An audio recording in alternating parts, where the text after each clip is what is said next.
आकिब शाह साहब, क्या मुद्दा है आज की प्रेस कॉन्फ्रेंस का, किस मनासब से है?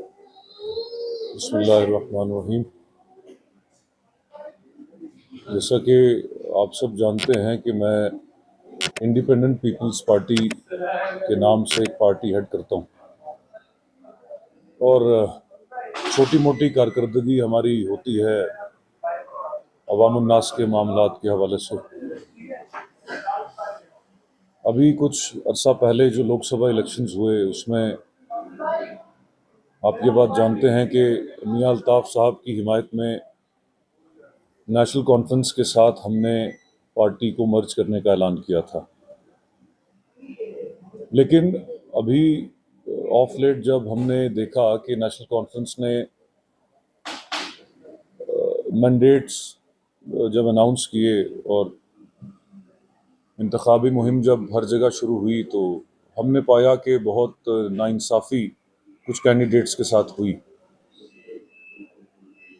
उसके चलते हमने बॉयकॉट किया और मर्जर जो ऑलमोस्ट हो गया था उसको वापस कराने के लिए मुझे इलेक्शन कमीशन ऑफ इंडिया को ऑन बोर्ड लेना पड़ा और उसके एहलकारों से मिलना पड़ा। बहरहाल उसके बाद मुश्ताक बुखारी साहब का चूंकि यहाँ से ऐलान हो चुका था तो हमने बुखारी साहब के लिए यहाँ से सपोर्ट का ऐलान किया। मसूद साहब के लिए हमने सपोर्ट का ऐलान हवेली से किया और मुजफ्फर खान साहब के लिए हमने ऐलान दरहाल थना मंडी सीट से किया।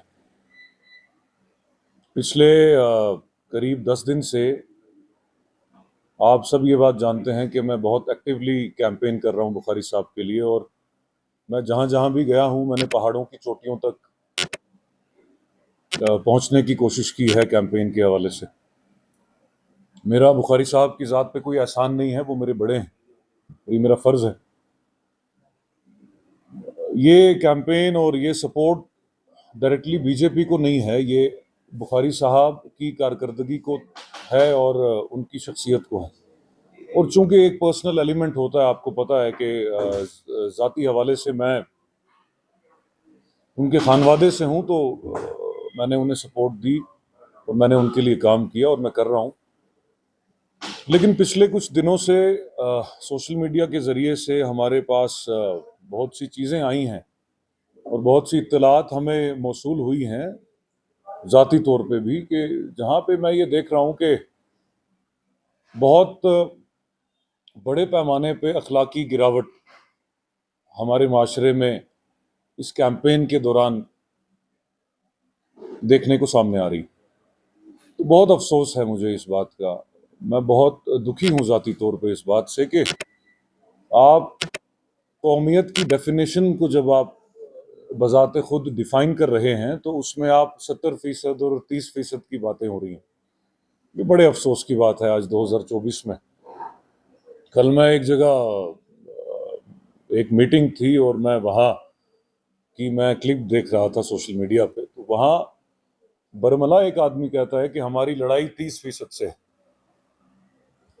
जमहूरियत का जश्न कहा जाता है इलेक्शंस को, और इतनी गिरावट और इतनी गैर जिम्मेदाराना बातें, जबकि हमारे सीनियर लीडर्स हमारे हमारे इलाके के वो मौजूद हों। मेरे लिए सब बड़े मोहतरम हैं और मैं एक बात बरमला कहूँगा, नाम लेने की कैद हो सकती है इस वक्त तो इस वजह से नाम नहीं ले सकूंगा, लेकिन कुछ शख्सियात अभी भी हमारे सुरनकोट में ऐसी हैं कि जिनसे मिलके आपके दिल को राहत महसूस होती है। अखलाकी तौर पे बहुत अच्छे लोग हैं जिनमें बेशक बुखारी साहब का भी नाम आता है। मैं बॉयकॉट करना चाहता हूं ऐसी कैंपेन कि जहां पे हम लोगों की गर्दनें उतारने की बात कर रहे हैं। आपने एक शख्स को या एक कम्युनिटी को या एक मोहल्ले को बिल्कुल एलियनेट कर दिया, तो ये गला काटने के मुतरादिफ होगा या नहीं होगा, ये बाशऊर अवाम खुद इसका फैसला करेगी। हम इतनी अखलाकी गिरावट का शिकार हैं कि हम बोलने से पहले ये नहीं सोचते कि हम क्या बोल रहे हैं। हम ये नहीं सोचते कि हमारे बोलने से किसी शख्स की या किसी इलाके के आदमी की हद के इज्जत हो सकती है। सब इज्जतें मेरे अल्लाह की हैं, उसके रसूल की हैं, लेकिन अल्लाह और उसके रसूल के ज़रिए से अल्लाह करीम ने सबसे ज़्यादा इज्जत एक मोमिन को दी है, एक इंसान को दी है। और जिस कैंपेन में, जिस मुहिम में इंसान ही की इज्जत नहीं है, मैं उससे बॉयकॉट का ऐलान करता हूँ आज। मैं ये चाहता हूँ कि बुखारी साहब हमारे बड़े हैं तो वो एक ऐलान करें कि वो हर उस आदमी से बॉयकॉट करेंगे जो ऐसी बात करेगा। अगर वो ऐसा करते हैं तो फिर हमारी जान उनके लिए हाजिर है। और मैं बुखारी साहब के साथ नहीं बैठ रहा हूँ जिन मीटिंग्स में वो खुद जा रहे हैं, मैं अलग चल रहा हूँ। लेकिन वो जब ईवीएम्स का आंकड़ा सामने आएगा तो सब देख लेंगे कि मैंने क्या किया और किसी और ने क्या किया। बहरहाल यहाँ किसी क्रेडिट के लिए कोई नहीं लड़ रहा है, एक सोच है। बीजेपी की सोच के साथ मैं ना था ना हो सकता हूँ, लेकिन बुखारी साहब के साथ बहरहाल आना हमारी अखलाकी मजबूरी है इस वक्त उनको सपोर्ट करना, और हम उनके साथ हैं इंशाअल्लाह। लेकिन मुझे उम्मीद है कि इस प्रेस कॉन्फ्रेंस के बाद मैं उनसे ज़ाती बात भी कर सकता था, लेकिन चूंकि मफाद आम्मा का मसला है और ये मसाइल डील करते हैं हम सबके साथ, और जब हद के इज्जत इतने बड़े पैमाने पे हुई हो तो फिर उसका ऐलान भी इसी बड़े पैमाने पे किया जाना चाहिए। तो मैं चाहता हूं कि एक प्रेस कॉन्फ्रेंस के जरिए से बुखारी साहब ऐलान करें कि भाई मैं सबका साझा हूं, और हर लीडर साझा होना चाहिए। जात पात के नाम पे अगर कोई सिर्फ वोट हासिल करने के लिए ऐसी बात करे, उस पर लानत भेजता हूं, और हम सबको मुश्तरका तौर पे उस पर लानत भेजनी पड़ेगी। सबसे बड़ी बात यह कि आप सब जानते हैं कि मैं पेशे से एक वकील, वकील की कुछ लीगल ऑब्लिगेशंस होती हैं। आपको पता है एक डीडीसी मेंबर केपीएसओ हलाक हो गए थे, अभी लगभग 1 महीना या उससे कुछ ज्यादा अरसा इस वाक़े को हुआ है। उस हलाकत के बाद जो शख्स शहीद हुआ उसके साथ हमारे जज्बात, हमारी दुआएं शामिल हैं उनके घर वालों के साथ। उन लोगों ने मुझे अप्रोच किया था और मैंने उनको गाइड किया, और मैंने उनसे ये कहा था, और इसके बहुत से गवाह मौजूद हैं, कि मैंने उनसे कहा था कि मैं सीधा हाई कोर्ट जाऊंगा और जुडिशियल इंक्वायरी के लिए, या फिर हाई कोर्ट मॉनिटर्ड इन्वेस्टिगेशन के लिए। 2-3 मरतबा वो लोग मेरे पास आए हैं, यहां तक कि मेरे पास वकालतनामा है जिसपे सबका साइन भी हो रखा है। फिर कोई वजह रही होगी, वो लोग मेरे पास उसके बाद नहीं आए। तो जब इस केस में एफआईआर हुआ है तो इमरान की फैमिली जो है मेरे पास आई, जो फजलाबाद से हैं। उनके चचा मेरे साथ मौजूद हैं अभी मेरे पास, और इन्होंने मुझे कहा कि आप हमारी तरफ से जाएं। तो जब मैंने केस की नोयत देखी तो मैंने ये समझा, और मैंने ये बेहतर समझा कि लीगल रिप्रेजेंटेशन का हक हर किसी को होता है, और इस्लामी कायदा भी यही है कि दोनों तरफ की सुनवाई जब तक ना हो आप किसी मुल्जिम को मुजरिम नहीं कह सकते। मीडिया ट्रायल हुआ और उसमें बहुत सी ऐसी बातें की गई जो जिनकी गुंजाइश नहीं थी कानूनी एतबार से। मतलब एक आदमी हलाक हुआ है, आप एक आदमी पे एलिगेशन लगा सकते हैं, आप पूरे गांव को नहीं कह सकते हैं कि ये पूरा गांव कातिल है। और रीजन बेस्ड पॉलिटिक्स इसमें हो गई, और आप सब जानते हैं कि कुछ प्रेस कॉन्फ्रेंसेस हुई, वो ऑन रिकॉर्ड है, हमारे पास मौजूद हैं वो। तो अभी पिछले दिनों करीब 2 रोज पहले मैं फातिहा की नीयत से उनके घर पे गया, और मैं अभी तक उस सदमे से बाहर नहीं आ पा रहा हूँ। एक सदमा तो वो है जो उनको है, एक सदमा तो वो है जो इनको है, और अब एक सदमे से मैं दो चार हूँ कि जब मैं फातिहा के लिए वहां पे गया, मेरे साथ कुछ हजरात मौजूद थे जिनमें उनके घर वाले भी थे इमरान के। तो वहां तूफान बदतमीजी हुआ,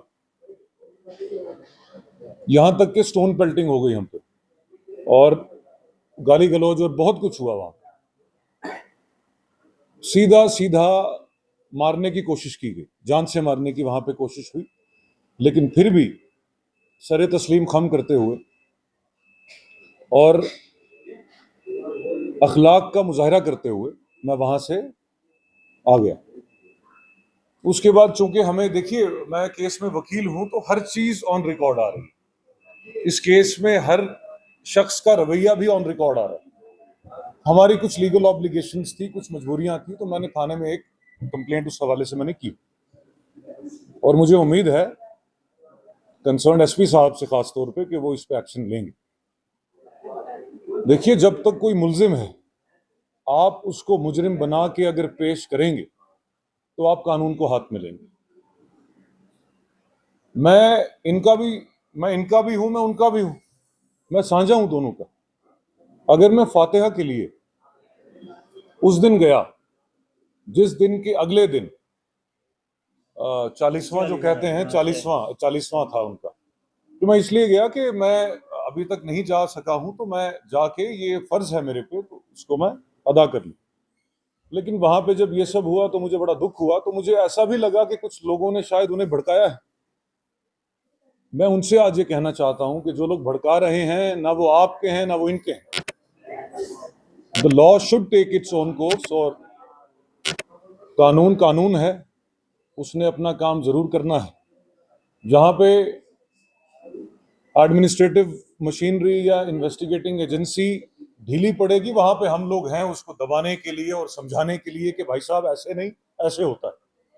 और मेरा ट्रैक रिकॉर्ड पूरा सुप्रीम कोर्ट जानता है, अल्हम्दुलिल्लाह रब्बिल आलमीन। आप सब मीडिया के जो हजरात हैं, आप भी जानते हैं।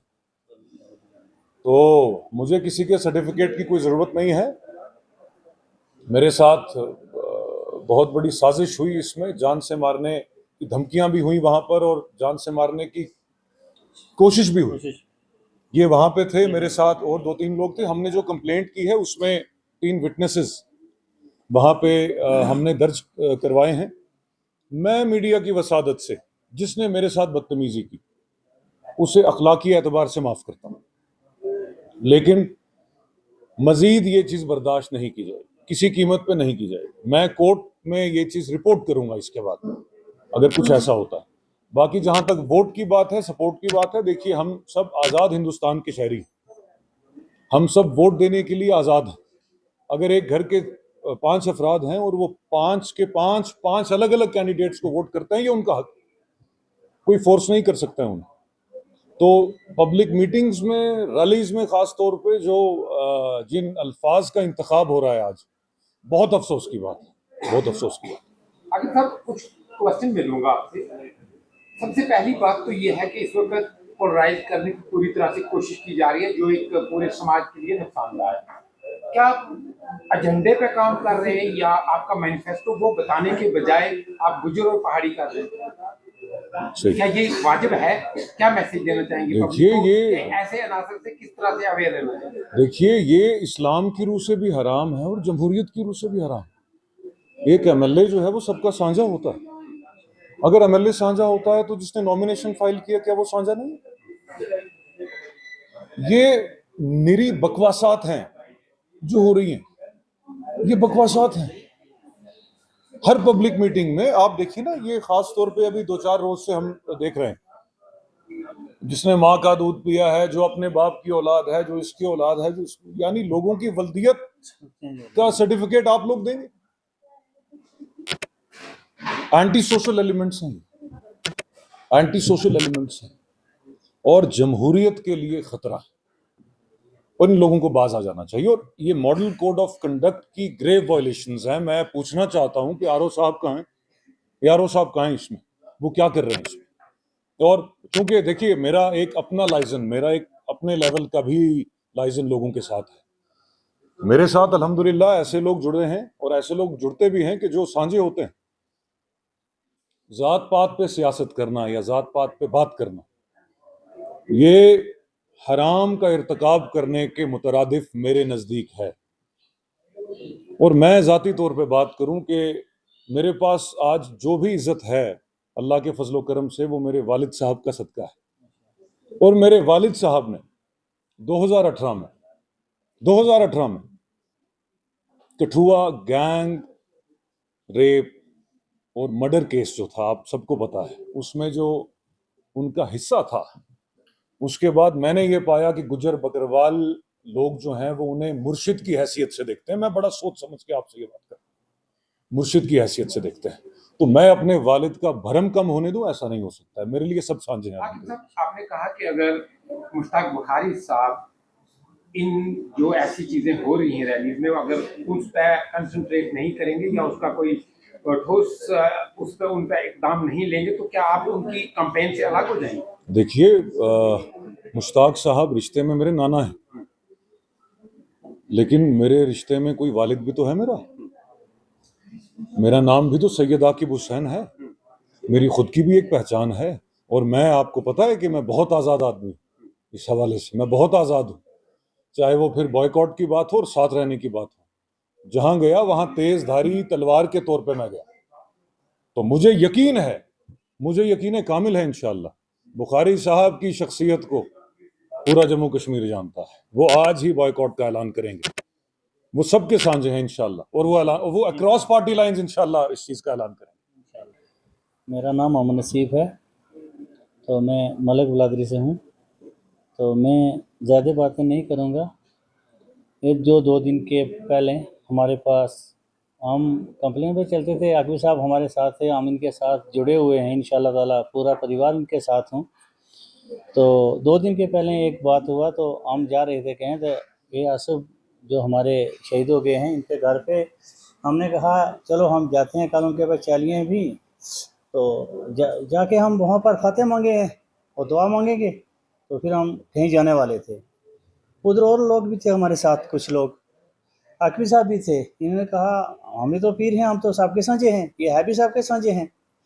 तो वहाँ पर गए तो उन्होंने बिठाया, हमको बिठा के 2-4 बातें हुई, पानी दिया, इन्होंने नहीं पानी पिया, तो बोलने लगे चलो फातिहा मांग लेते हैं। तो वो आसफ के भाई जी थे, वो उन्होंने हमारे साथ इधर खड़े होकर कुछ बातें करने लगे। आकिब साहब ने, अल्लाह के हाज़िर नाज़िर रख के मैं ये बात कह रहा हूँ, आकिब साहब ने कहा भाई मेरी बात सुनो, मैं एक सही ज़ात से हूँ, मैं किसी का कोई लेना देना मेरा नहीं है। तो मैं दुआ मांगने के लिए आया। खुद से एक लड़की आई, तो वो बोलने लगी, आगे चली गई, वहाँ से वापस आई तो बोलने लगी ये कौन है, ये कौन है, ये कौन है। आकिब साहब ने कहा ये सुरनकोट के लोग हैं, ये है, ये उनका चाचा है। जैसी ये बात बोली तो उन्होंने ऐसी ऐसी हरकत की, तो हमने फातिहा तो मांगी नहीं। अब यहाँ मैं समझना चाहूंगा, जी जी किन के चाचा, किसके चाचा? जी, इमरान के अगर चाचा। आप, हाँ इमरान, हाँ, यानी इमरान। आप जो हैं मैं इमरान का चाचा हूँ। इमरान के चाचा हैं। इमरान कौन, जो जिनके हाथों आसिफ को गोली लगी? हाँ, अच्छा, लगी या कैसे इल्ज़ाम, हुआ को पता इल्ज़ाम। नहीं, कैसे हुआ क्या हुआ वो हमको तो एग्जैक्टली। मालूम नहीं। एग्जैक्टली हुआ क्या हुआ तो हुआ। तो उन्होंने जनाब हमको तो ऐसे हो गया कि हमें को नसने का भी रास्ता नहीं मिला कि कहाँ से कहाँ जाए। तो फिर मैं देख के तो वहाँ से हम निकले, तो बड़ी मुश्किल के सारे से निकले। देखो, जीने को तो हर आदमी का हक है, ज़ियारत हो, कहीं मौत हो, कहीं खुशी हो, कहीं गमी, हर आदमी को जाना चाहिए। अगर हमारे घर में हो जाता, वो आते तो हम ऐसे करते, तो हम भी तो जुल्मदार उतने हो सकते हैं ना। तो हम ये हाथ जोड़ के अपील करते हैं कि हमारे लिए जो कुछ भी है इंसाफ का मुद्दा होना चाहिए। बस बहरहाल इसमें मैं एक चीज़ मैं ऐड करूंगा। ये बात इस प्रेस कॉन्फ्रेंस में इसलिए लेकर के आए हैं हम लोग कि इस पे भी कुछ सियासत हो रही है। बहुत से सोर्सेज ने मुझे ये कहा है कि बुखारी साहब के यहाँ कुछ लोग जा कर के या फ़ोन कॉल्स के ज़रिए से कह रहे हैं कि अब आकिब अगर आपकी कैंपेन से अलग होता है तो फिर हम आपको वोट देंगे, क्योंकि वो हमारे घर आया था। वो क्यों हमारे घर आया था?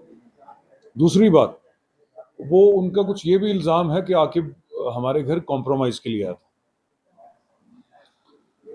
सर, धड़ से अलग हो जाएगा। मैं एक वकील हूँ, मैं सादात से आता हूँ, मैं उस शख्स का बेटा हूँ जिसने कभी भी उसूलों पर कोई कॉम्प्रोमाइज़ नहीं किया।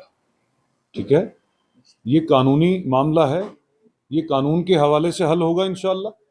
इसमें कॉम्प्रोमाइज की पेशकश मेरी तरफ से बिल्कुल भी नहीं है। क्या है मेरी नहीं तरफ है, से? नहीं है, बिल्कुल कोई नहीं है। ये तो वहां पर जब मैं बैठा जाके, उन्होंने जब पानी ऑफर किया, मैंने इनकार किया। मैंने कहा हम पहले फातिहा करेंगे, उसके बाद हम पानी लेंगे। उनके भाई साहब वहीं खड़े हो जाते हैं और कहते हैं जी हमें पता है आप कॉम्प्रोमाइज के लिए आए हैं तो कॉम्प्रोमाइज नहीं हो सकता। तो मैंने उनका हाथ ऐसे पकड़ा, हाथ अपने हाथ में लिया और मैंने कहा भाई साहब ऐसा नहीं है, मैं आप सबका साझा हूं और ये एक अखलाकी फर्ज है मेरा, मेरे घर में मौत होगी आपने भी आना है। तो मैं उस हवाले से आया, चूंकि मेरे दिल में 30 थी कि 40 दिन होने वाले हैं और मैं वहां पे जा नहीं सका, इस वजह से मैं वहां पे आया हूं और इस चीज के गवाह हैं वहां पे जो हमारे साथ थे इसमें।